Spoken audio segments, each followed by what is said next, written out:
human order, would the craft conception and the Zhuangzi's conception really disagree with these basic patterns and value orientations given this aim? So that's the first question about Dao. And then I also have a question, or maybe I want to raise the issue about agency. I do find Chris's discussion of the conceptions of agency in Chapter 4, Ethical Cultivation, very insightful. He differentiates one conception of agency, the adaptive wandering agency in the Zhuangzi, from the sort of the idea Xunzi talks about, the endeavor agency. So for Chris, he thinks that it's a sort of Zhuangzi's idea. This adaptive wandering agency is a sort of synthesis of Xunzi's idea of endeavor and the stillness tradition. So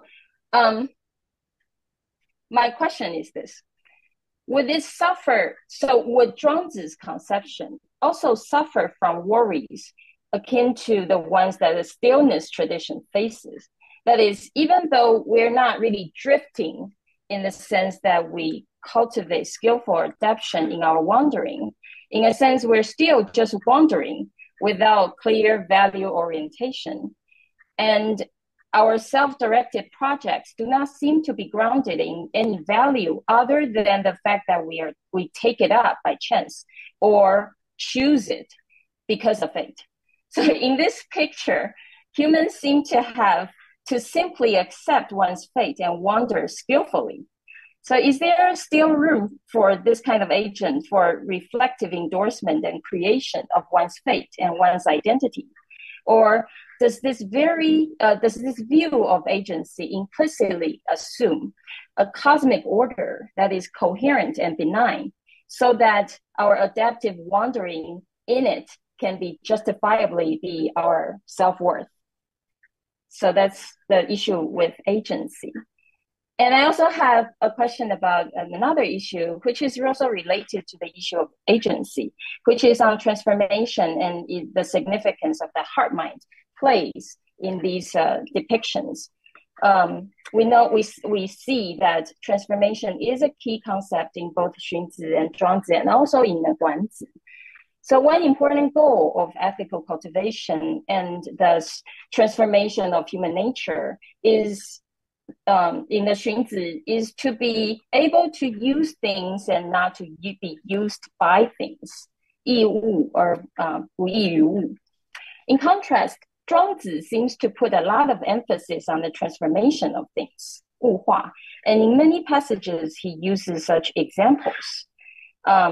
For example, in the story about the wife's death or the butterfly dream. So I'm thinking this difference in goals in transformation may be one important reason why Zhuangzi seems to play down the significance of the heart-mind, especially its judgment, and emphasize the importance of qi, which Chris didn't talk very much about in the book. So, but this seems to be also a very important topic, which relates to some of his discussions.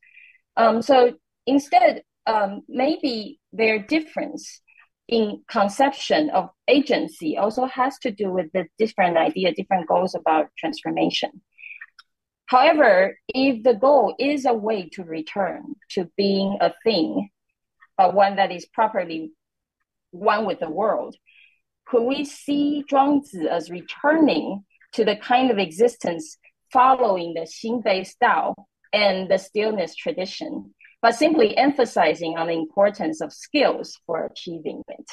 So these are all topics that I would like to hear what Chris says. So thank you very much.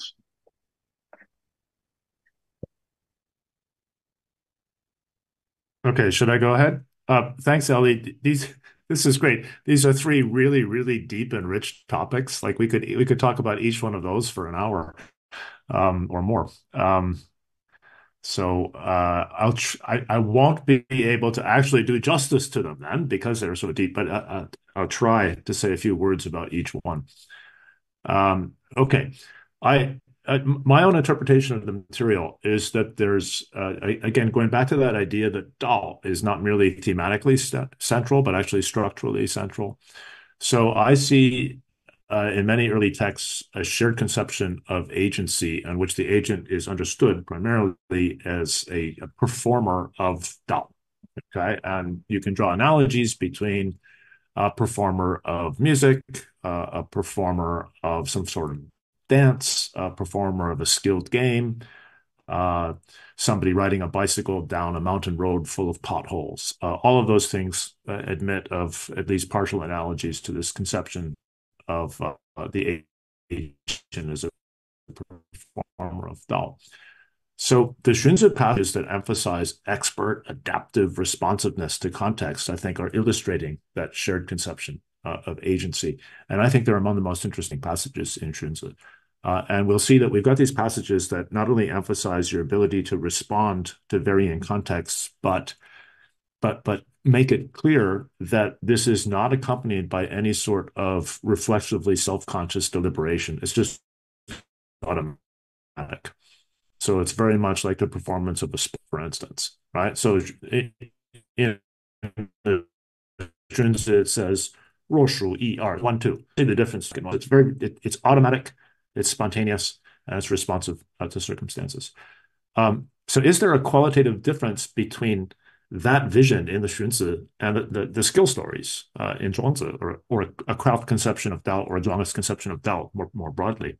So what I would say is that the concrete manifestation of agency in the two lines of thought is going to look a lot similar.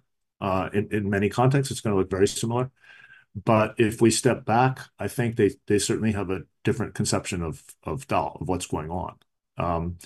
So it seems to me that you're saying that the concrete judgment as you go along is going to look similar, but in Xunzi, that's being driven by underlying norms of appropriateness that I think are taken as largely fixed and unchanging and not up to you and me. They've been determined by authorities in the past. So the adaptation is conducted at the level of the application of the Dao, not at the level of determining what the Dao is. So the ancient sages have set forth a uniquely appropriate human Dao and identified unchanging patterns that we should respond to in roughly the same way over time. But then the detailed performance is going to involve a kind of contextual adjustment. So going back to the music analogy, maybe there's an analogy here between the musical performer playing a specific Beethoven sonata and a jazz musician who's completely making it up as they go along. Not only are they making it up as they go along, if they're members of a quartet, they're making it up in response to other people. And maybe the jazz analogy is a really good one because, of course, every sort of jazz piece starts off with a framework and a chord progression provided by some traditional, tune, and then they take it in various directions in response to the situation. So the contrast I see with Zhuangzi is that in parts of the Zhuangzi, and of course the Zhuangzi has a lot of different ideas in it, but in parts of the Zhuangzi, just what the underlying Dao is, what our basic values are going to be, which of the myriad different patterns we should respond to, all of that is open to question. All of that's open to contextual interpretation, and it's understood that it might undergo change and transformation. The nature of my agency, what I am as an agent, might transform over time such that responses that were appropriate for me later become inappropriate. Something different becomes appropriate. So Xunzi, for instance, sees a hierarchical form of social organization, hierarchical organizing structures as a settled, definitive answer to how to organize human communities. And in parts of the Zhuangzi, I think they would say, well, maybe we happen to organize things that way now, but it's provisional and it's open to change. So that's one difference. Another difference is that the Xunzi, the Ruist looking bits of the Guanzi, a number of other texts pretty consistently treat Dao at a social level. And in Zhuangzi, I would say there's room for a lot more variation across individuals. So in the Zhuangzi, social and political relations are among the patterns that constitute the circumstances that we have to respond to. So there isn't a neglect of social factors. They're definitely there. but it's understood that different individuals might respond in potentially different ways. So even within a single social setting, there could be a plurality of different Dao. So I'd say that for Xunzi, there's adaptiveness at the level of the performance of the Dao, and in the Zhuangzi, there's more variation or adaptiveness at the level of what is the Dao. It's something we have to find. So if I remember, the core question that you wrapped up with is, well, I don't remember the exact wording, but what I thought I would say is that a Zhuangist approach leaves it open to question whether it was the social roles and hierarchies. Right, a Zhuangzi approach leaves it open to question whether the roles and hierarchies and basic values such as Renyi are actually required for human life. So you said, supposing they are, is there going to be much of a difference? And I think that a Zhuangzi approach questions whether they are, and in fact, some of the Zhuangzi writings reject the idea that they are. So what I would say, and here there's a variation in different people's reading of different parts of Zhuangzi. So for me, there are many parts of the Zhuangzi that reject the idea that there's any single or authoritative Dao. There's this all-encompassing great Dao that all of our activity takes place within, but that one doesn't provide any action guidance. It doesn't tell us what to do. So I think then that, so I'm trying to say there's a difference between the performance level, the concrete performance level, and the questions about the norms of the path. And I think there's an equivocation between those in Xunzi. It's a systematic equivocation in Xunzi. So Xunzi tends to systematically move from general claims about the need for ritual propriety to the idea that specific forms of ritual propriety are therefore justified. And that's a philosophical error. That's a mistake that's made in the Xunzi again and again. The fact that you've got an interesting argument justifying some form of ritual propriety doesn't justify any particular form of ritual propriety. And so that difference tends to be erased in the Xunzi. And so I would say, but that's the difference between the Xunzi and much of what's going on in the Zhuangzi, that they recognize that difference. Okay, the second point was the stillness conception of agency versus the wandering conception of agency. So what I was trying to say in the book about that is that the stillness conception appears to be this very extreme view on which, certain parts of the stillness conception, I think, are very legitimately the target of the Xunzian criticism that Zhuangzi is obsessed with Tian and Buzhiren, right? So some paragraphs that present that stillness idea, that's exactly what the Xunzi is attacking, and the attack is probably pretty justified. Because there's a sense in which some of the stillness paragraphs have just relinquished what we might recognize as human agency. And what I wanted to try to say is that Xunzi is right about this idea that all activity is endeavor. None of it is just driven by our xing or by natural patterns. It's something we undertake, and the Xunzi is correct about that. And the stillness writers are correct that the best sort of activity is very sensitively responsive to a situation. And it seems to me that the writers of the skill stories have said, yep, this idea is right, and this idea is right, and we can combine them. So the wandering conception of agency is one that doesn't abandon the human entirely. It's highly pragmatic. And by that, I mean, it takes for granted certain initial values and a certain initial direction to life. And it explains those by way of saying, it's sort of like the Heideggerian concept of being thrown. There we are. We've got this stuff. And if you want to talk about xing, I don't think the writers do talk about it this way, but you could say this is the xing with which I find myself, although my xing could change. And then the wandering conception says, okay, here I am. I start off with these values in this direction and these relations. These are my parents. These are my brothers and sisters. I was born in Taiwan. This is the language I speak. That stuff I have no control over. That's all my Ming. And I've just got that. Now what do I do? And given the context I'm in, I can say, am I pursuing these values well? Are there conflicts in my situation that might prompt me to modify them? Are there grounds to change what I'm doing? Should I go to graduate school in another country? Should I marry this person or that person? And, maybe I should shift direction in some way. And the wandering mode of agency is one in which we see, okay, we start from here, and then we have these various factors to respond to skillfully, and we just do our best. And no deeper justification is needed in that the expression of the great Tao through our agency is just that we find ourselves in that context. And then the Zhuangzi ideal of performing the Tao well is how well or how skillfully are we responding to that context, understood in terms of how smoothly do we perform Tao? How well does it flow? So you mentioned, is there room for reflective endorsement? Yeah, absolutely. You can creatively remake yourself if the context prompts that, but it has to be justified in some way, right? So I'm acting in this way, and I discovered that this career direction isn't working for me. I'm actually not very talented at that. Maybe there's something else I can do. So our interaction with the social, historical, and personal circumstances will shape how we move on from there. So that's how I see the difference from both, say, a Shunzian view and a stillness view. Okay, and then the last point, this is interesting. We probably have different opinions about what's going on in Zhuangzi here. So when Zhuangzi talks about Wu Hua, I don't think it's reducing us to merely being a thing, but rather calling our attention to the fact that everything transforms.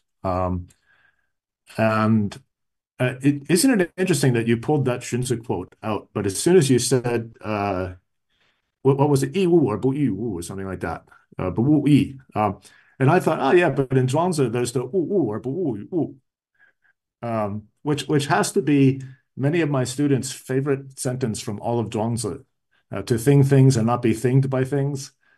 I've got an email from students saying, that's wonderful, I'm going to take that home and tell my parents. Okay, so what I would say is that we've got these passages in Zhuangzi that suggest we want to resist being a mere thing. That of course, to some extent, we are part of the one. We're one thing among others, but our agency goes beyond this mere thingness. And so I think that the skill stories and Qi Lun and Xiao Yao You kind of converge in illustrating an approach to agency on which nothing action in life. It's something that we, if we're exercising agency properly, it's something that we can develop creatively as we move along. And that the potential for doing that is what the text calls the virtue, which I interpret as something like agent of power. Now, it's interesting that you focused on the concept of xin. I think that in the Zhuangzi, the xin is downplayed. So I think there's a shared conception of the xin as an organ fundamentally concerned with guiding action. And of course, in Mengzi and Xunzi, that's emphasized. They wholly endorse that view. And in Zhuangzi, it's downplayed because of this worry that the xin obsessively applies certain fixed norms and is insufficiently sensitive to context. And they seem to be associating the xin with reflectively self-conscious action guidance. And they want to suggest that that's how somehow always insufficiently sensitive to context. It's too slow and it's too stubborn. And they want to replace that with something deeper, which you called qi. And maybe Winnie was referring to that too when she mentioned qi. And I think qi is okay. That's part of what they're getting at. I would probably call attention to the use in Zhuangzi of shen. I think shen is constituted from qi. So there's this idea that there is a more fundamental nexus of agency, which is active, but isn't the xin. It's something else, and that acting from that is certainly not merely being a thing. That there's still a sense in which you're responding to circumstances. If you wanted to pull concepts from across the Zhuangzi, then I guess you could say, if you are a mere thing, then you are Youdai. You're depending on your circumstances. And insofar as we think of Wudai is associated with Zhuangzi's virtue, then acting from the shen would be in some sense Wudai. Yeah. Wow, that was a lot. Sorry, everybody. I went on for a while there. I couldn't interrupt you, Chris. That was really good. Thank you very much, Ali. Thank you very our much. third, Thank you. Yeah. Thanks, Ellie. Yeah.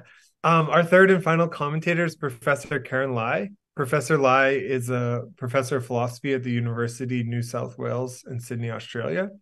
She's the author of The Introduction to Chinese Philosophy, which has been translated into Chinese, Korean, and Portuguese. She has also edited volumes on the Zhuangzi and on epistemology in Chinese philosophy. Professor Lai is a co-editor of the Stanford Encyclopedia of Philosophy, as well as Oxford University Press's translation book series titled New Texts in the History of Philosophy. She is also associate editor of the Australasian Journal of Philosophy.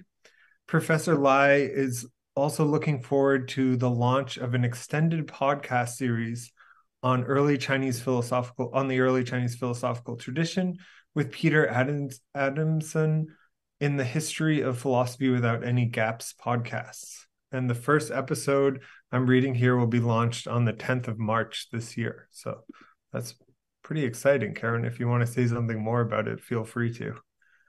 And thank you. Thank you. Thank you, Paul, for inviting me onto this book discussion. And thank you, Chris, for writing the book. Thanks, everyone, for being here. I'll say something about podcasts if there's time or if people have more questions. I've got quite a lengthy review, but I'm going to skip sections of it, much of which has been covered.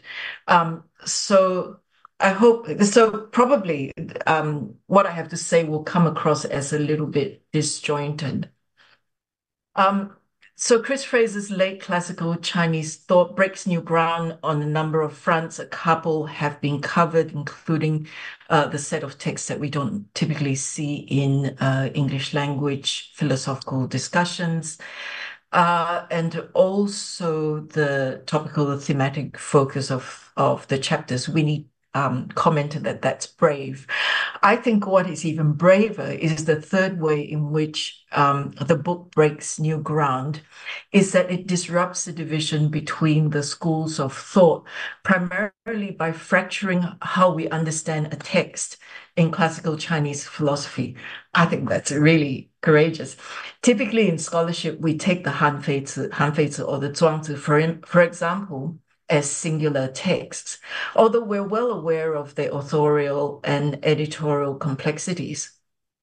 And I find it hard to disagree with the way Chris talks about the compositional nature of these texts.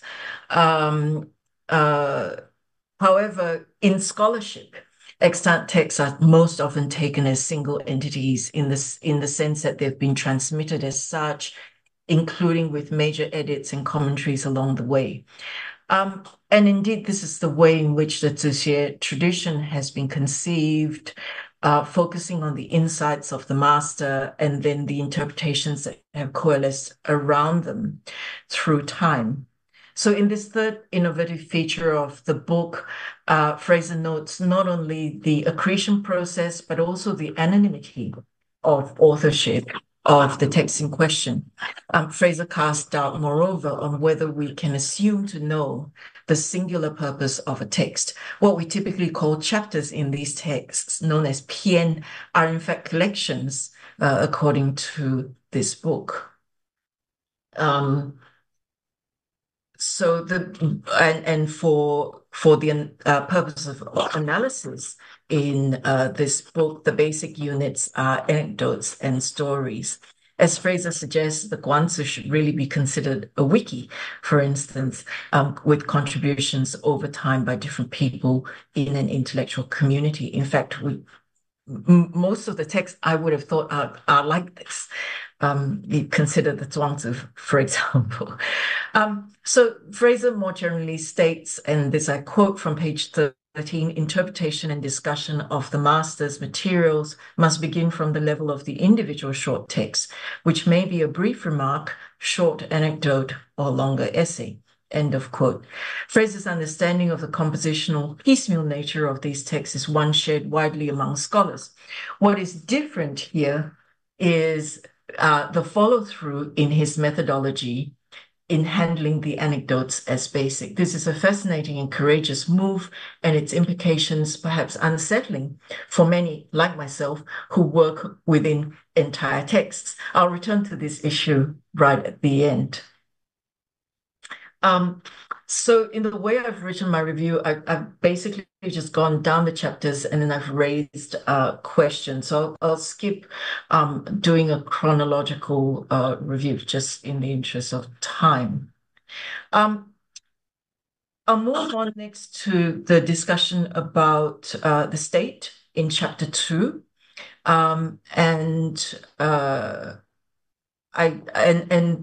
This chapter brings out many connected issues concerning the reliability of the ruler, his virtue, and his impartiality.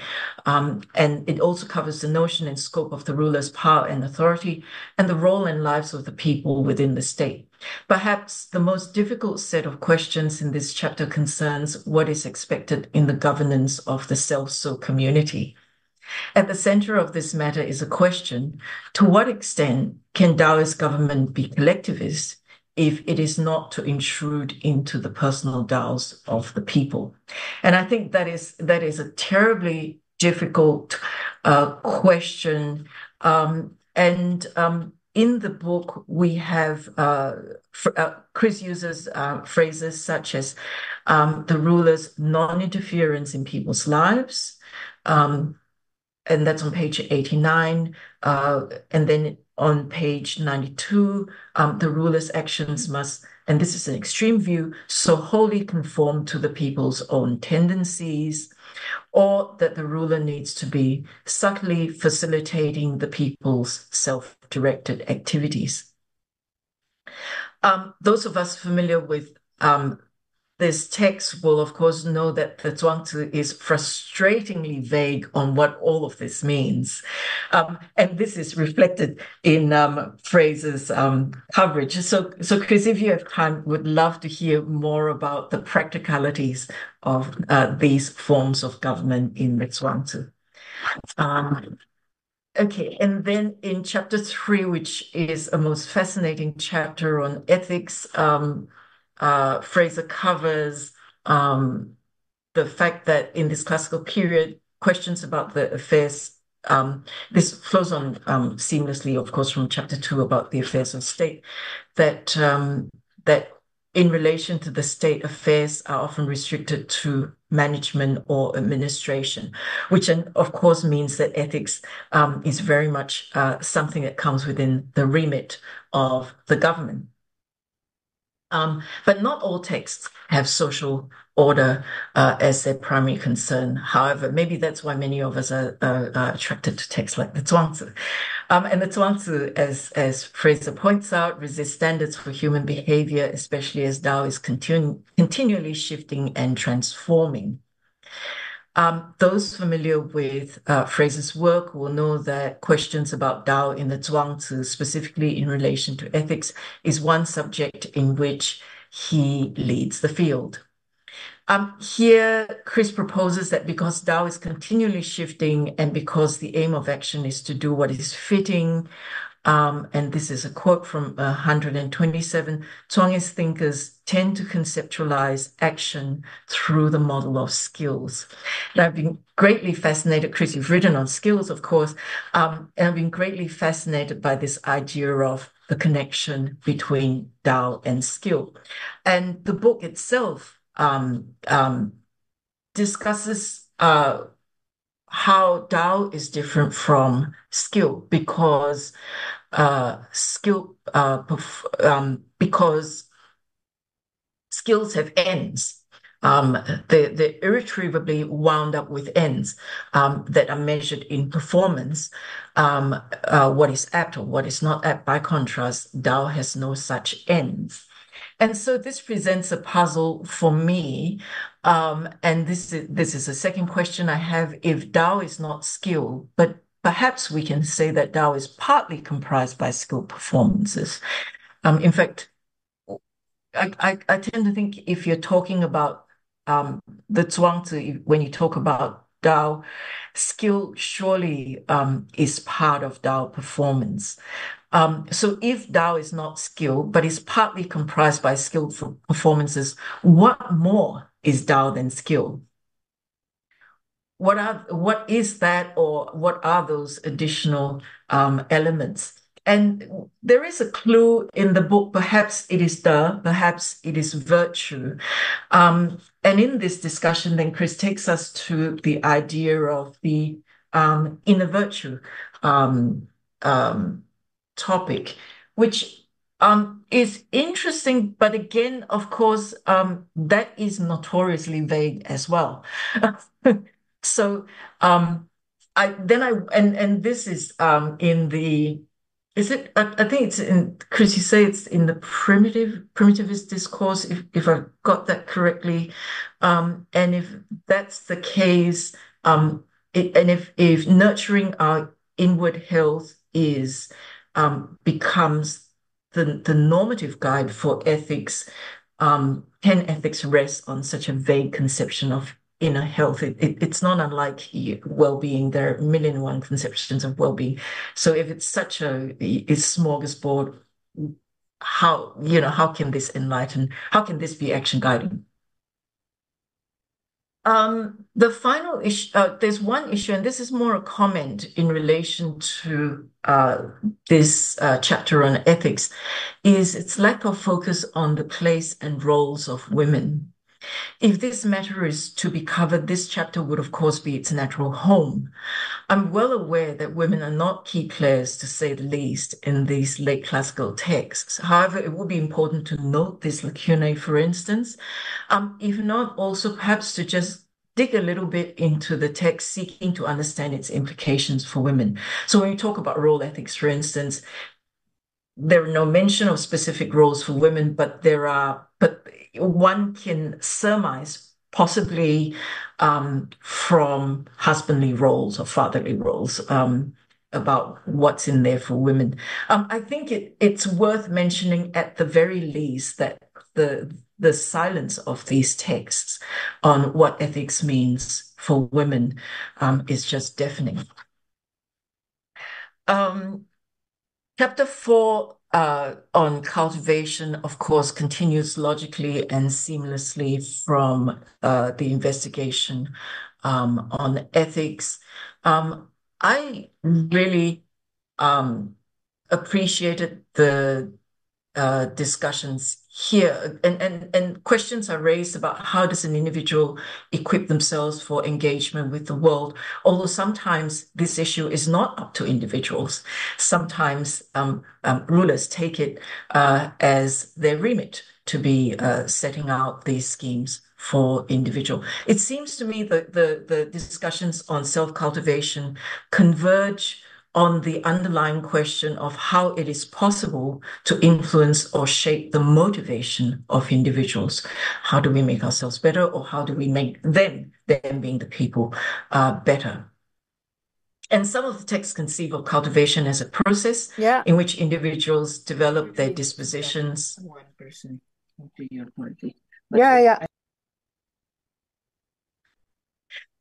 Some of the texts conceive of cultivation as a process in which individuals develop their dispositions of capacities according to programs set out by the ruler. By contrast, in some other texts, cultivation is more a self-directed process. And there is one particular view of cultivation that involves greater control by individuals. And I find this discussion of stillness discourse extremely inspiring. Fraser offers a fine-grained analysis of views in the Zhuangzi, Lu Shi Chunqiu, and Guanzi as examples of stillness discourse, and highlighting their shared feature, which takes Tian as a guide. So that kind of stands midpoint. It's not really the self taking things into their control in relation to their self-cultivation. It's not quite the ruler either, but the Tian serves as a sort of a normative guide. And so that was fascinating. There is more on cultivation this chapter brings out. And here I have a question about the terminology, and that considers the word psychology, but more specifically the effectiveness of using the phrase moral psychology. So I understand, Chris, that you use moral psychology in relation to the Zhuangzi, which is what we see from time to time in the discussion. Xunzi. We see from time to time, actually quite frequently, when Xunzi on cultivation is discussed.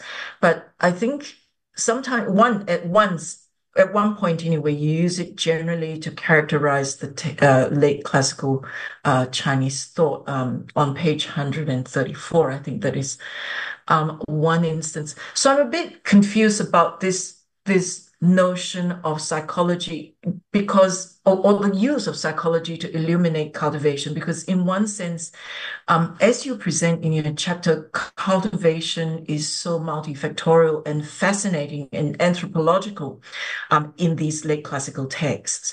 And it seems that to talk about it in terms of psychology just greatly reduces what cultivation might be all about. And then at one point too, in the chapter, there is a contrast between these Chinese texts with what is Kantian, with a clear distinction that these are not Kantian. And the one of the criteria is, I quote from page 138, that these Chinese texts don't consider, and this is the quote, the psychology and conduct of the morally competent individual. And if they don't, then is there some sort of contradiction between saying, well, on the one hand, they don't consider the psychology of the morally competent individual. On the other hand, they do talk about moral psychology. So I'm a little bit puzzled by that. I also think, of course, that perhaps if we move away from these terms of reference in Anglophone philosophy, we might see that in Chinese classical texts, there is acute awareness that not only might individuals have the opportunity to control their motivations, but rather also that our motivations shape us, if not in a short run, at least in the long run. So such is the openness and hence the fragility of individuals in their ever-changing social, natural, and cosmic environments. And it's particularly, I think, this focus on the longitudinal aspects of cultivation over a lifetime is what is so, one of the features of Chinese philosophy that is so very compelling. I have no praise for chapters 5 and 6.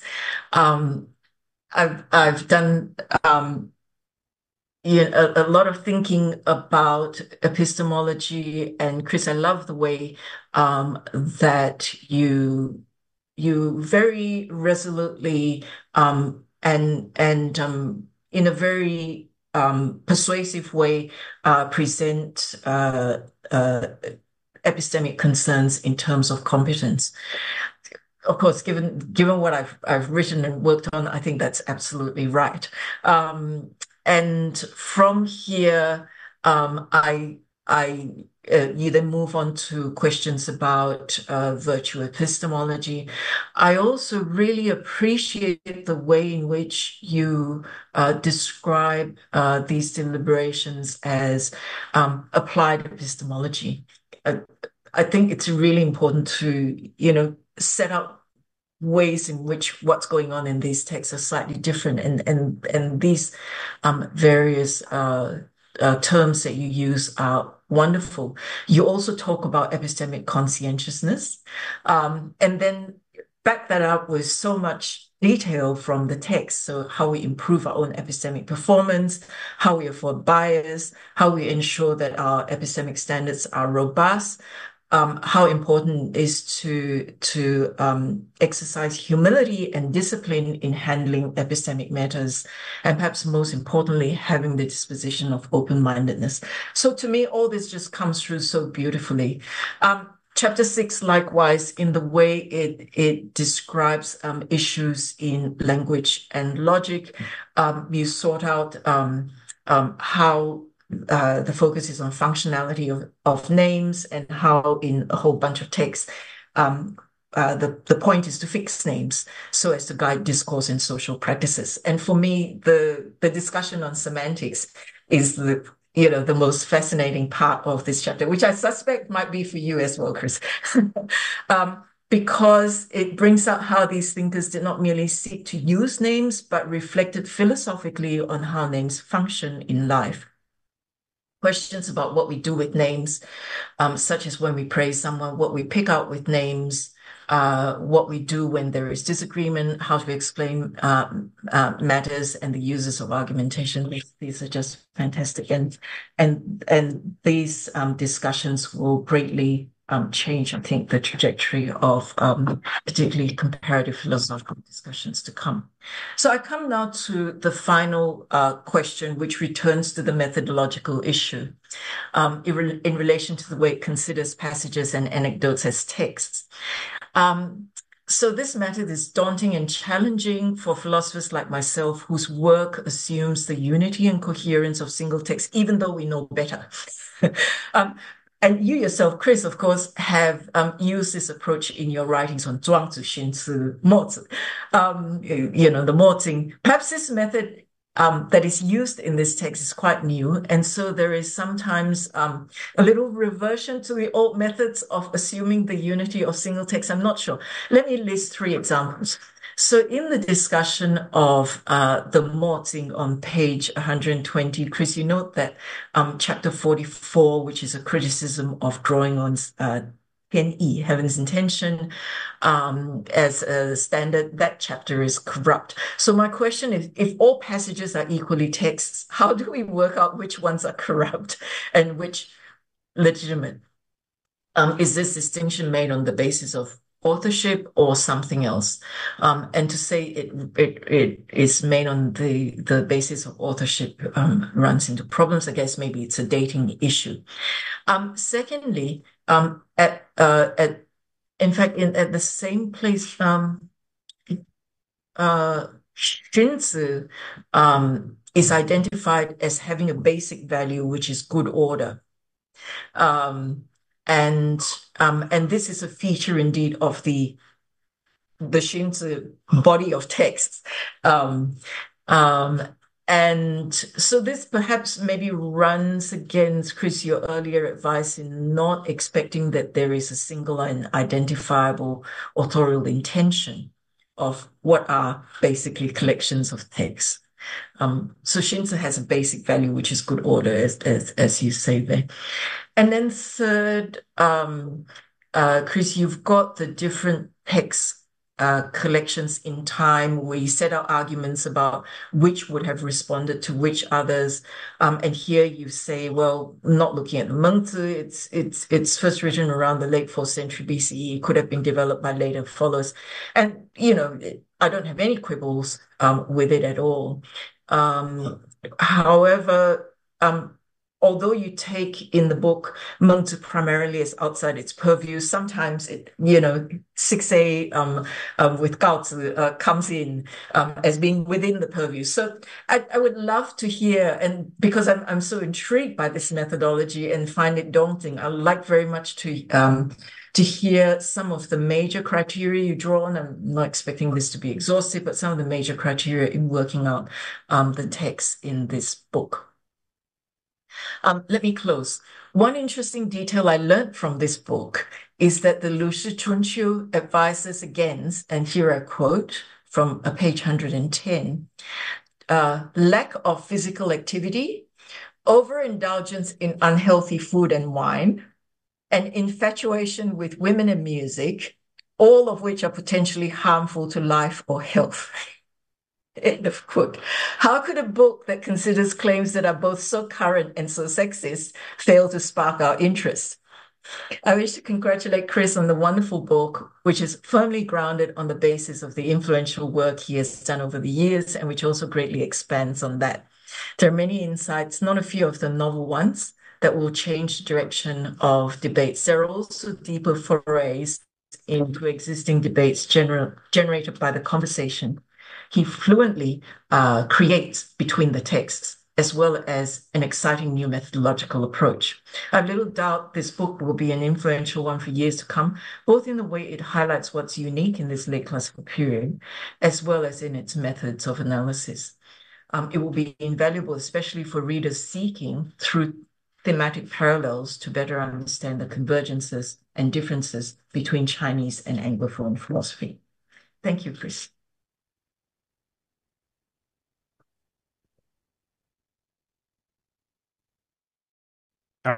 Thank you very much, Karen. That was really interesting. And I really appreciated that very comprehensive run through, and you highlighted a whole bunch of interesting issues to look at.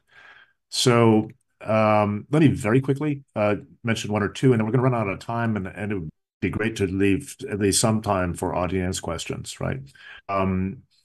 So yes, the Yushu Chunqiu, isn't that interesting? Those are the opening sections, and assuming that the compilation was put together as something of a handbook for princes, it's nice to see that somebody thought it was very important to put very early in the whole thing this idea that you have to maintain your health, and you're allowed to indulge in wine, women, and song, but only within moderation.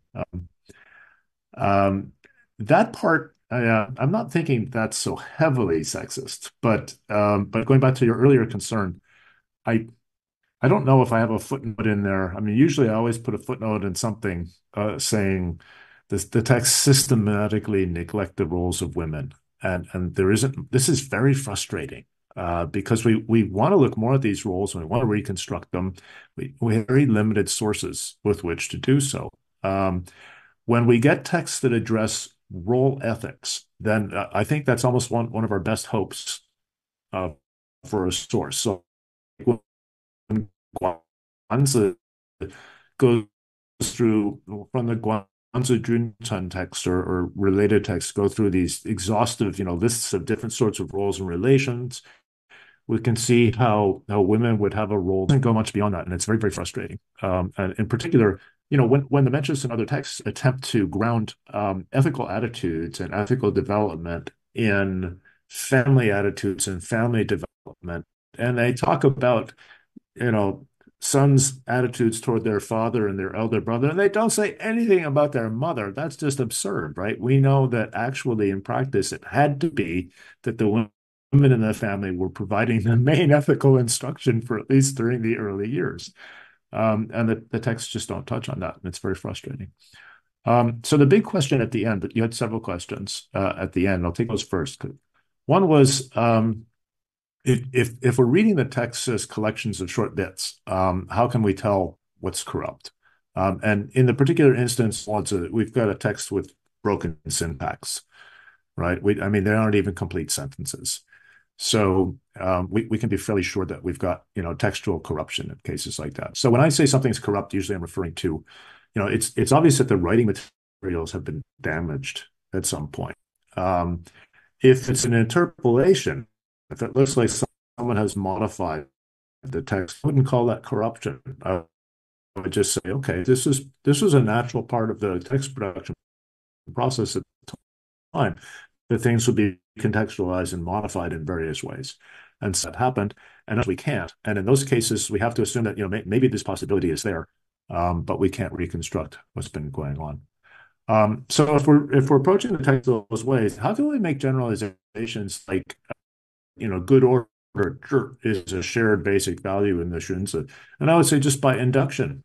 Many parts of the text mention it. So we can make this sort of generalization.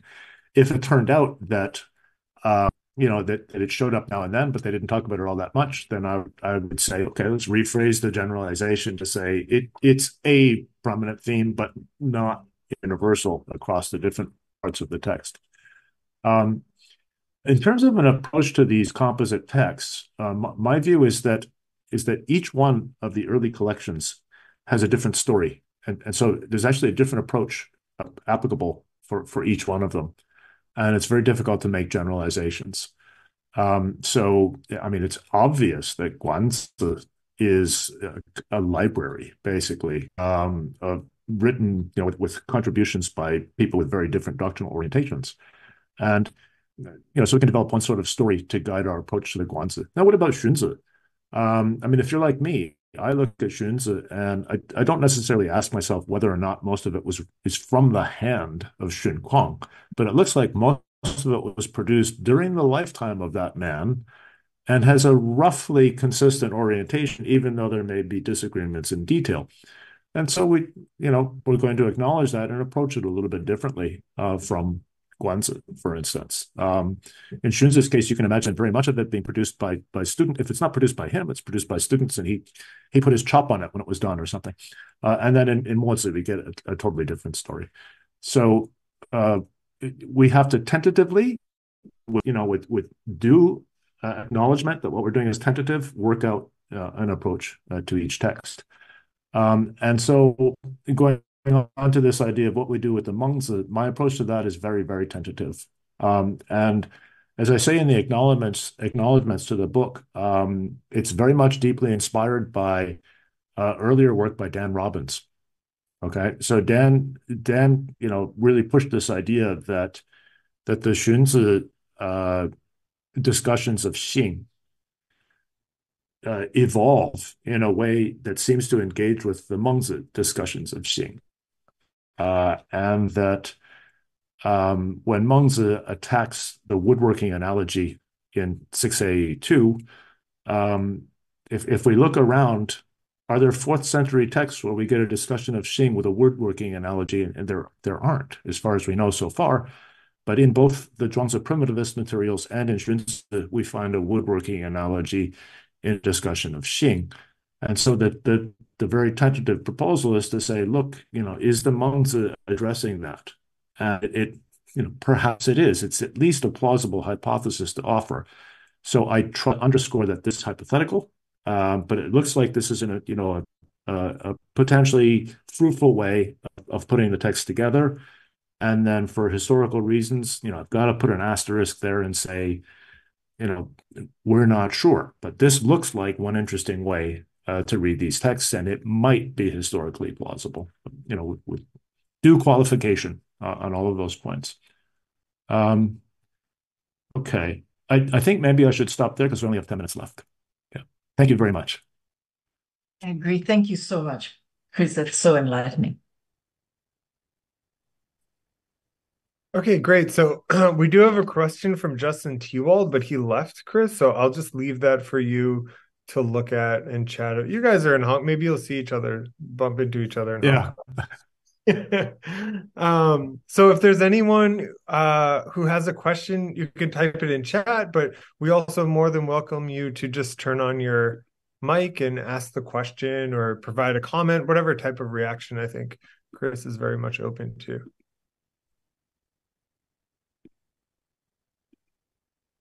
Okay. I have a question. Go ahead. Okay. Hello. My name is Xu Canyang. I'm studying at East China Normal University. Thank you for your lecture. And I have a question. In your book, you view Xunzi ethics as a form of role ethics. And you also mentioned that Xunzi cares about moral norms. I agree with that. But in today's era, dominated by liberalism, there is often tension between the individual values and community life. It's difficult to bridge the gap between the self and others, and between the individual and the group. Virtual ethics faces modern challenges due to its difficulty in forming a unified moral self. I believe Xunzi's role ethics considers both individual and group values. So the question is, do you think Xunzi's role ethics may break through the current struggle between virtual ethics and the ontology, or it may become an ideal form of ethics? Thank you. Okay, that's a very interesting question. So what's distinctive of a Xunzian approach to ethics is to the very strong social orientation. And so for Xunzi, individual virtues are realized in the context of attaining social order, and they're, in a sense, derivative from the context of social order.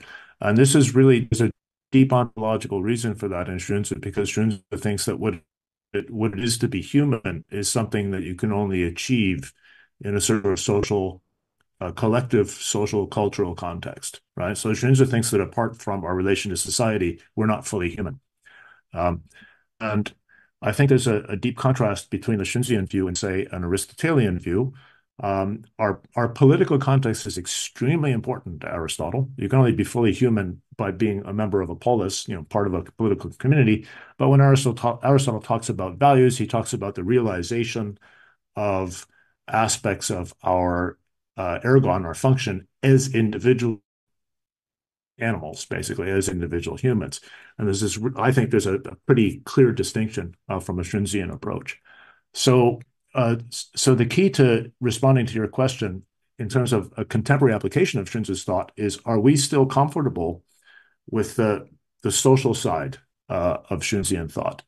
And I'm not sure we are. I think that's open for discussion. I don't think I would want to come down firmly on a particular position on that issue right now. But that's what I see as a pivotal question. Okay, thank you. Great. Do we have another question?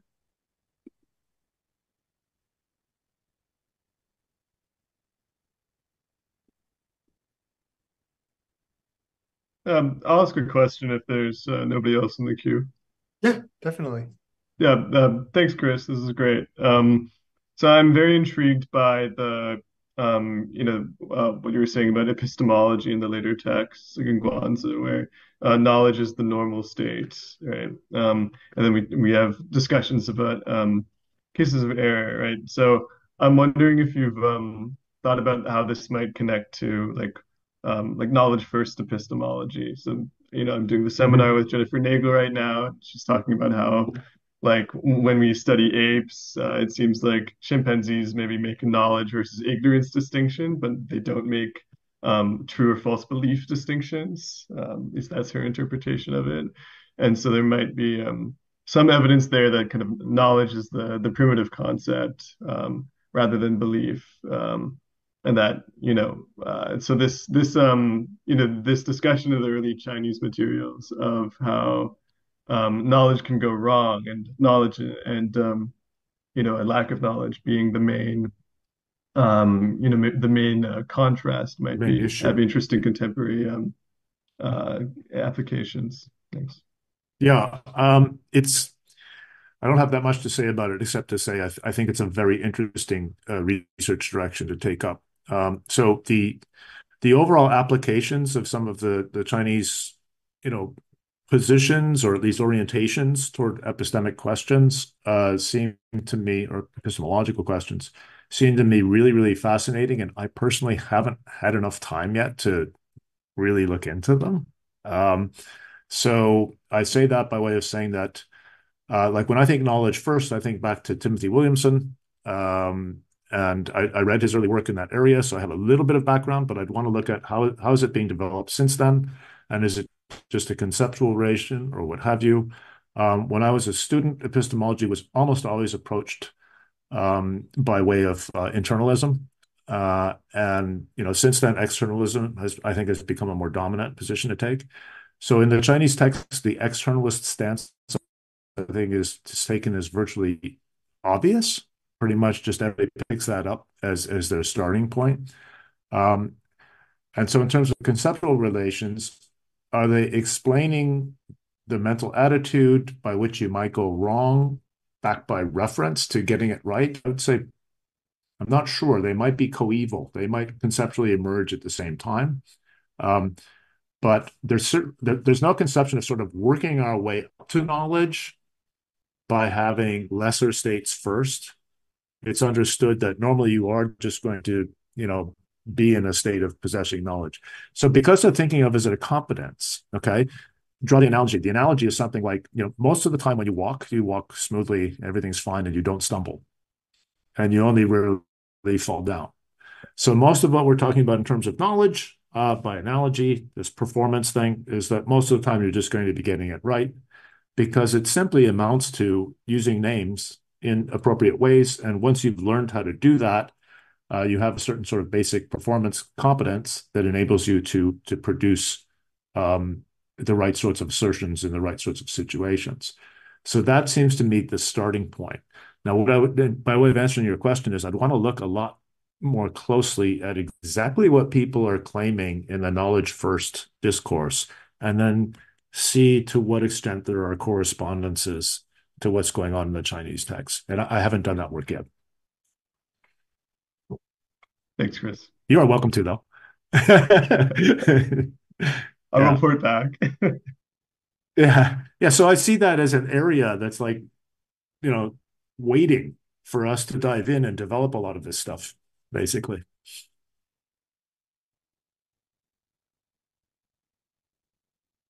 All right. I want to thank everyone once again. And Chris, I want to thank you especially, not just for giving the talk, but for helping me keep the time so well, because you really made my job easy. So, again, though, but thanks everyone, seriously. And we have 2 events also next week. So you can check the calendar, or you can send me an email if you'd like to be on the email list. Thank you very much. This recording will be up on YouTube in about a few days. So thanks again, everyone. Thank you. Bye-bye. Thank you very much, everybody. Thank you. Thank you. Record.